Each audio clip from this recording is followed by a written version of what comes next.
Hello everyone, class 10th। आज हम लोग संधि पे देखेंगे। संधि में हम लोगों ने क्या क्या पढ़ लिया है।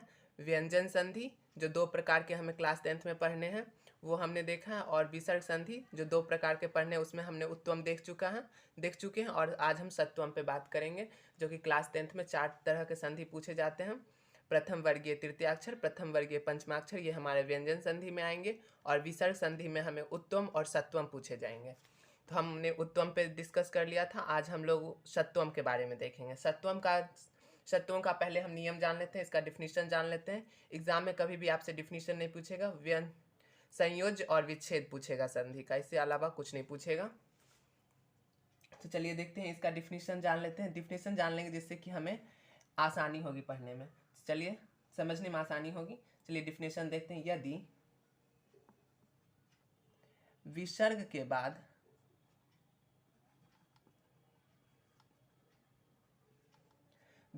के बाद चवर्ग, च वर्ण,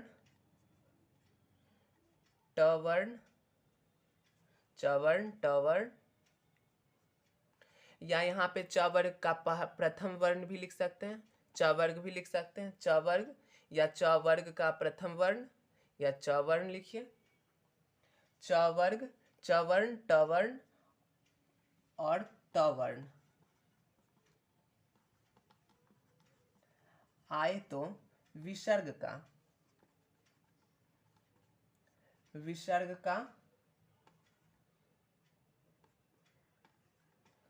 क्रमशः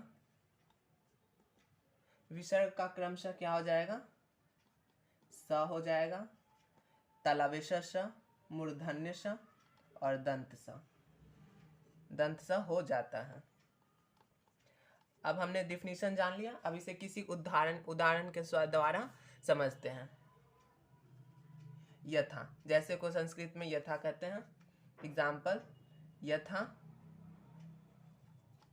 कह धन चन, कह धन चन।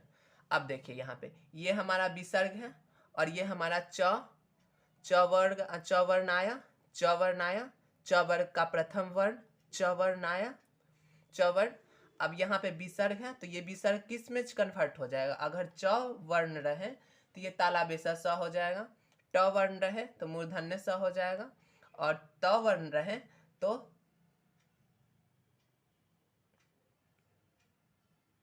दंत स हो जाएगा। तो यहाँ पे कौन सा च वर्ण आया? तो यहाँ पे ये किस में कन्वर्ट हो जाएगा? तालाबेसा स में। तो क्या हो जाएगा?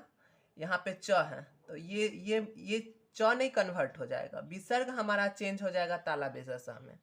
च हमारा वैसा का वैसा ही रहेगा, विसर्ग का हो जाएगा तालाबेसा स, कह कस चन। आई होप कि समझ में आए होंगे। और कुछ उदाहरण देखते हैं, इसका रफ करते हैं और देखते हैं। जैसे कि एक दो और उदाहरण ले लेते हैं। नम धन ते का क्या हो जाएगा? यहाँ पे आप भी बता सकते हैं। अगर हमारा च वर्ण होता तो किस में जाता है? तालाबेसा सा। च ट वर्ण रहता तो वर्ण रहता तो किस में जाता? मूर्धन्य स। अगर हमारा ट वर्ण रहेगा तो किस में कन्वर्ट हो जाएगा? दंत सा में। तो यहाँ पे त वर्ण आया तो ये विसर्ग किस में कन्वर्ट हो जाएगा? दंत सा में। यहाँ पे ते बिल्कुल चेंज नहीं होगा, ते वैसा का वैसा ही रहेगा। ये जो विसर्ग है ये दंत सा में कन्वर्ट हो जाएगा। तो क्या आ गया? नमस आधा सा ते, क्योंकि ये तो इसमें अभी स्वर लगा हुआ नहीं है तो ये आधा ही न रहेगा, इसलिए ये हमारा क्या हो गया? नमस्ते। और देखते हैं, कह धन चित्त, कह धन चित्त। तो ये हमारा च आया, तो यहाँ पे च वर्ण आया तो ये हमारा किस में कन्वर्ट हो जाएगा? तालाबेसा स में। कस कस कश्चित, ये हमारा हो गया कश्चित। ये हमारा कश्चित हो गया। आप ऐसे भी लिख सकते हैं, कश्चित।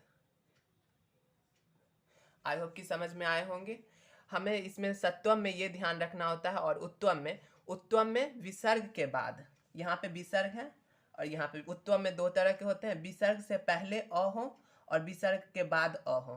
तो विसर्ग क्या हो जाता है, ओ बन जाता है, अ विसर्ग का उ हो जाता है, जिस कारण से ये विसर्ग का उ हो जाता है, इधर अ होता है जिस कारण से ये ओ बन जाता है।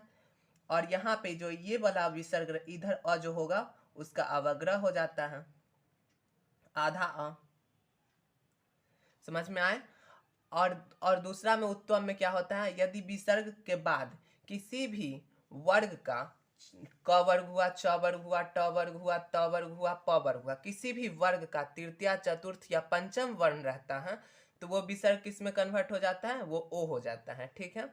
और सत्वम में यहाँ पे प्रथम वर्ण होना चाहिए, इस तीनों वर्ग का प्रथम वर्ण होना चाहिए, इस तीनों वर्ग का प्रथम वर्ग होना चाहिए। तो ये च वर्ग वाला, च वर्ग का जो प्रथम वर्ण होगा वो तालाबेश स बन जाएगा। और ट वर्ग का जो प्रथम वर्ण, जैसे कि ट हुआ, ट वर्ग हुआ, ट वर्ग का प्रथम वर्ण ट वर्ण हुआ, वो किसमें, मूर्धन्य स में कन्वर्ट हो जाएगा और त दंत स में कन्वर्ट होगा। आई होप कि इस वीडियो से आपको कुछ लाभ मिले होंगे और इस तरह से आप एग्जाम में गलती नहीं करेंगे। फिर मिलते हैं नेक्स्ट वीडियो में समास के साथ। तब तक के लिए टेक केयर। जय हिंद।